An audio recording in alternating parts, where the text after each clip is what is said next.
Lukas pasal 7. Yesus menyembuhkan hamba seorang perwira di Kapernaum. Setelah Yesus selesai berbicara di depan orang banyak, masuklah ia ke Kapernaum. Di situ ada seorang perwira yang mempunyai seorang hamba yang sangat dihargainya.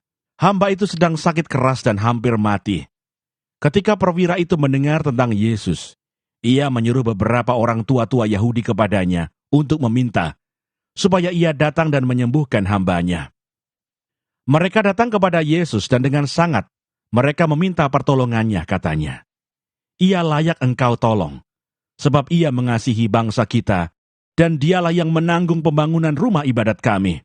Lalu Yesus pergi bersama-sama dengan mereka. Ketika ia tidak jauh lagi dari rumah perwira itu menyuruh sahabat-sahabatnya untuk mengatakan kepadanya, "Tuan, janganlah bersusah-susah, sebab aku tidak layak menerima Tuan di dalam rumahku. Sebab itu aku juga menganggap diriku tidak layak untuk datang kepadamu. Tetapi katakan saja sepatah kata, maka hambaku itu akan sembuh. Sebab aku sendiri seorang bawahan, dan di bawahku ada pula prajurit.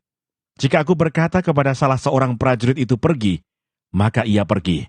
Dan kepada seorang lagi datang, maka ia datang. Ataupun kepada hambaku, kerjakanlah ini, maka ia mengerjakannya." Setelah Yesus mendengar perkataan itu, ia heran akan dia. Dan sambil berpaling kepada orang banyak yang mengikuti dia, ia berkata, "Aku berkata kepadamu, iman sebesar ini tidak pernah aku jumpai, sekalipun di antara orang Israel." Dan setelah orang-orang yang disuruh itu kembali ke rumah, didapatinya hamba itu telah sehat kembali. Yesus membangkitkan anak muda di Nain. Kemudian Yesus pergi ke suatu kota yang bernama Nain. Murid-muridnya pergi bersama-sama dengan dia, dan juga orang banyak menyertainya berbondong-bondong. Setelah ia dekat pintu gerbang kota, ada orang mati diusung keluar, anak laki-laki, anak tunggal ibunya yang sudah janda, dan banyak orang dari kota itu menyertai janda itu. Dan ketika Tuhan melihat janda itu, tergeraklah hatinya oleh belas kasihan. Lalu ia berkata kepadanya, "Jangan menangis." Sambil menghampiri usungan itu ia menyentuhnya, dan sedang para pengusung berhenti ia berkata, "Hai anak muda, aku berkata kepadamu, bangkitlah." Maka bangunlah orang itu, dan duduk dan mulai berkata-kata. Dan Yesus menyerahkannya kepada ibunya. Semua orang itu ketakutan, dan mereka memuliakan Allah sambil berkata, "Seorang nabi besar telah muncul di tengah-tengah kita, dan Allah telah melawat umatnya." Maka tersiarlah kabar tentang Yesus di seluruh Yudea dan di seluruh daerah sekitarnya. Yesus dan Yohanes Pembaptis. Ketika Yohanes mendapat kabar tentang segala peristiwa itu dari murid-muridnya, ia memanggil 2 orang dari antaranya dan menyuruh mereka bertanya kepada Tuhan, "Engkaukah yang akan datang itu? Atau haruskah kami menantikan seorang lain?" Ketika kedua orang itu sampai kepada Yesus, mereka berkata, "Yohanes Pembaptis menyuruh kami bertanya kepadamu, engkaukah yang akan datang itu? Atau haruskah kami menantikan seorang lain?"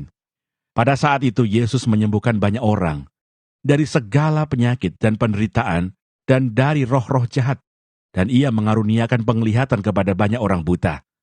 Dan Yesus menjawab mereka, "Pergilah dan katakanlah kepada Yohanes apa yang kamu lihat dan kamu dengar. Orang buta melihat, orang lumpuh berjalan, orang kusta menjadi tahir, orang tuli mendengar, orang mati dibangkitkan, dan kepada orang miskin diberitakan kabar baik. Dan berbahagialah orang yang tidak menjadi kecewa dan menolak aku." Setelah suruhan Yohanes itu pergi, mulailah Yesus berbicara kepada orang banyak itu tentang Yohanes. "Untuk apakah kamu pergi ke padang gurun? Melihat buluh yang digoyangkan angin kian kemari? Atau untuk apakah kamu pergi? Melihat orang yang berpakaian halus? Orang yang berpakaian indah dan yang hidup mewah, tempatnya di istana raja. Jadi untuk apakah kamu pergi? Melihat nabi? Benar, dan aku berkata kepadamu, bahkan lebih daripada nabi. Karena tentang dia ada tertulis, 'Lihatlah, aku menyuruh utusanku mendahului engkau. Ia akan mempersiapkan jalanmu di hadapanmu.'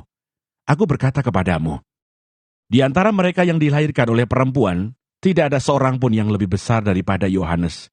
Namun yang terkecil dalam kerajaan Allah lebih besar daripadanya." Seluruh orang banyak yang mendengar perkataannya, termasuk para pemungut cukai, mengakui kebenaran Allah, karena mereka telah memberi diri dibaptis oleh Yohanes.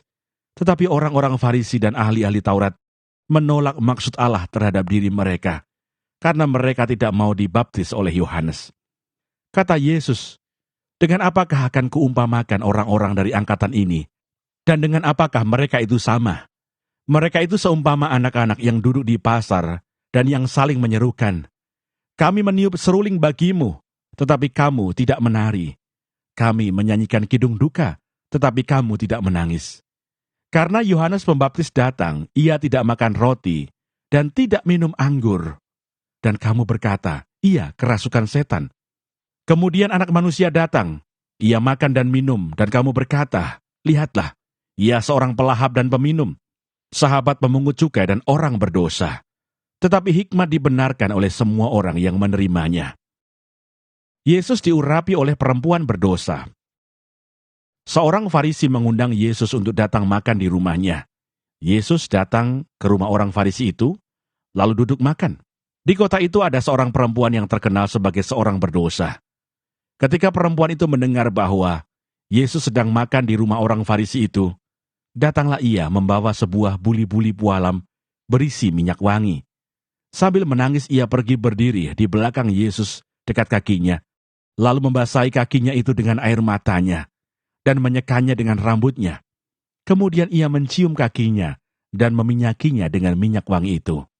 Ketika orang Farisi yang mengundang Yesus melihat hal itu, ia berkata dalam hatinya, "Jika ia ini nabi, tentu ia tahu siapakah dan orang apakah perempuan yang menjamahnya ini.